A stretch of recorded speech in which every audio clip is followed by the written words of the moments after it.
میں زیادہ تر مرشد جانی کے ہی دھیان میں رہتی ہوں، پھر سوچتی ہوں کہ کیا میں اللہ کے احساس میں تھی، تو دل کہتا ہے کہ مرشد جانی ہی تو اللہ ملانے کا ذریعہ ہیں، تو میں اللہ کے احساس میں ہی ہوں۔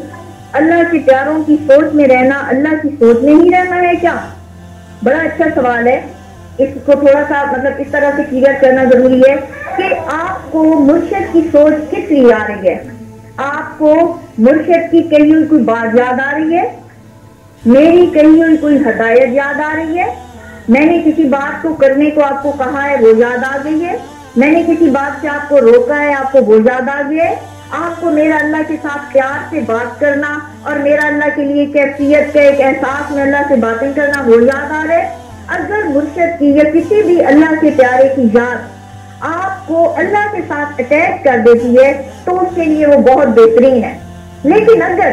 کسی شخص کی یا چاہے اللہ کے بھی کسی پیارے کی یاد آپ کو اللہ سے دور کر کے دنیا کی کسی چیز کا احساس دلا رہی ہے تو وہ غلط ہے۔ اب یہ آپ خود اچھی طرح چیک کر سکتے ہیں،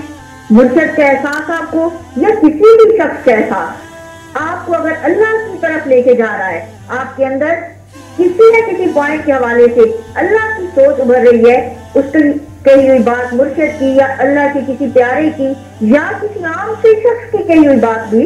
آپ کو اگر اللہ کی قربت کی طرف لے کے جا رہی ہے، اس احساس کی طرف لے کے جا رہی ہے تو وہ ٹھیک ہے، لیکن اگر دنیا والوں کی، اللہ کے پیاروں کی یا مرشد کی بات بھی آپ کو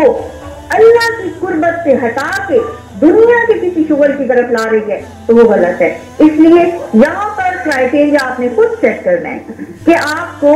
کس وقت صحیح سوچ آ رہی ہے اور کس وقت آپ کو غلط سوچ آ رہی ہے۔